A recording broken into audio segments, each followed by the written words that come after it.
সবাইকে স্বাগত জানাচ্ছি আজকের এই চমৎকার এক্সপ্লেনারে। উৎসব আর ঐতিহ্য মানেই তো ভরপুর আনন্দ, আর আমাদের সংস্কৃতির এক অবিচ্ছেদ্য অংশ হল বিশেষ দিনগুলোর চমৎকার সব খাবার দাবার।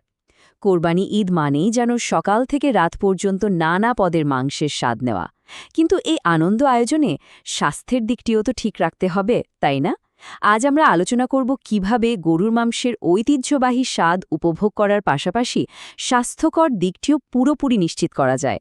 চলুন শুরু করা যাক। ঠিক আছে, চলুন একেবারে মূল কথায় ঢুকে যাই। প্রতিটি বেলাতেই গরুর মাংস খাওয়ার অপেক্ষায় ছিলাম, এই কথাটি কিন্তু আমাদের সবার খুব পরিচিত একটা চিত্র তুলে ধরে। উৎসবের দিনগুলোতে চারপাশের মাংসের যে বিপুল প্রাচুর্য থাকে তা এই কথাটিতে একেবারে নিখুঁতভাবে ফুটে উঠেছে।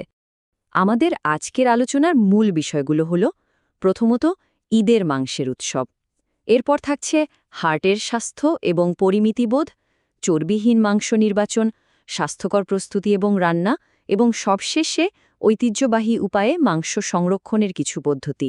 শুরুতেই আসা যাক প্রথম পর্বে, ঈদের মাংসের উৎসব, এক বিশাল আয়োজন। ৮৭ লাখ মেট্রিক টন। ভাবা যায়, এটি মূলত বাংলাদেশের বার্ষিক মাংস উৎপাদনের একটি পরিসংখ্যান, যার বিশাল একটা অংশই হল গরুর মাংস। সবচেয়ে চমকপ্রদ ব্যাপার হল, সারা বছর যে পরিমাণ গবাদি পশু মাংসের জন্য প্রক্রিয়াজাত করা হয় তার প্রায় অর্ধেকই জবাই করা হয় শুধুমাত্র এই ঈদ উল আজহার সময়টিতে। উৎসবের এই বিপুল পরিমাণ মাংস আমাদের খাদ্যতালিকায় বিরাট প্রভাব ফেলে। তো এবার আমরা যাব দ্বিতীয় পর্বে, হার্টের স্বাস্থ্য এবং পরিমিতিবোধ, কিভাবে নিরাপদে উৎসব উদযাপন করা যায়।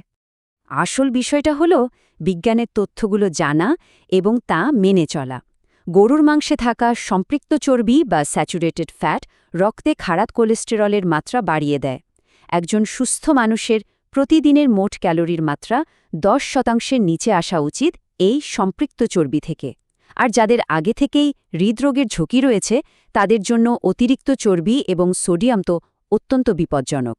তাই লাল মাংস খাওয়ার ক্ষেত্রে অবশ্যই পরিমিতিবোধ থাকা প্রয়োজন, যাতে উৎসবের আনন্দ কোনোভাবেই স্বাস্থ্য ঝুঁকির কারণ না হয়ে দাঁড়ায়। এর পরের বিষয়, তৃতীয় পর্ব, চর্বিহীন মাংস নির্বাচন বা সঠিক বাছাই।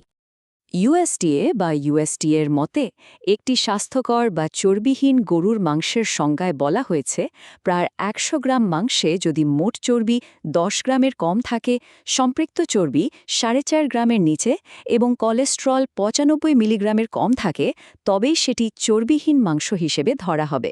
এই মানদণ্ডগুলো জানা থাকলে দৈনন্দিন খাদ্যতালিকায় স্বাস্থ্যকর মাংস রাখাটা অনেক সহজ হয়ে যায়। এখন প্রশ্ন হল, মাংস কেনার সময় আমরা এটা চিনব কিভাবে? খুব সহজ একটা নিয়ম আছে। গরুর শরীরের লয়েন বা রাউন্ড অংশের মাংসগুলো প্রাকৃতিকভাবেই সবচেয়ে চর্বিহীন হয়ে থাকে। এই অংশের মাংস নির্বাচন করলে অতিরিক্ত স্যাচুরেটেড ফ্যাটের ঝুঁকি একেবারেই কমে যায়।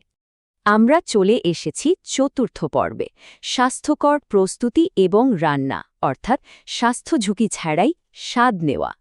অনেকেই ভাবেন স্বাস্থ্যকর খাবার মানেই বোধহয় স্বাদহীন, কিন্তু এটি একেবারে ভুল ধারণা। সঠিক উপায়ে প্রস্তুত করা হলে একটি চর্বিহীন লিন কাট গরুর মাংস খেতে দারুণ সুস্বাদু হতে পারে। রান্নার ক্ষেত্রে কিছু খুব সাধারণ কিন্তু কার্যকরী উপায় মেনে চলা যায়। যেমন রান্নার পাত্রে মাংস দেওয়ার আগেই মাংসের গায়ে লেগে থাকা দৃশ্যমান চর্বিগুলো কেটে ফেলে দেওয়া উচিত। চর্বিহীন মাংসে যেহেতু ফ্যাট কম থাকে, তাই এটি নরম করার জন্য আর্দ্র তাপে অর্থাৎ ঝোলের মাঝে অনেকক্ষণ ধরে ধীরে ধীরে রান্না করা ভালো। আর একটি দারুণ কৌশল হল রান্না করা ঝোল বা তরকারি কিছুক্ষণ ফ্রিজে রেখে দেওয়া। এতে চর্বি জমে উপরে ভেসে ওঠে এবং সহজেই তা তুলে ফেলে দেওয়া যায়। আর কিমার ক্ষেত্রে খেয়াল রাখতে হবে যেন এর অন্তত ৮৫ থেকে ৯০% চর্বিহীন হয়। এবার দুটো ভিন্ন রান্নার পদ্ধতির একটা তুলনা করা যাক। আমাদের অতি পরিচিত ঐতিহ্যবাহী কালাভুনা তৈরিতে সাধারণত প্রচুর পরিমাণে সরিষার তেল ব্যবহৃত হয় এবং মাংসকে অনেকক্ষণ ধরে কড়াভাবে ভাজতে হয়। অন্যদিকে ইউএসডিএ প্রস্তাবিত পদ্ধতি হল মাংস গ্রিল করা, ব্রয়েল করা অথবা ওভেনে জালের ওপর রেখে রোস্ট করা। এই পদ্ধতিতে রান্না করলে মাংসের নিজস্ব চর্বি গলে নিচে পড়ে যায়, ফলে খাবারের স্বাদ ঠিক থাকলেও শরীরে ক্ষতিকর চর্বি প্রবেশের হার অনেকটাই কমে যায়।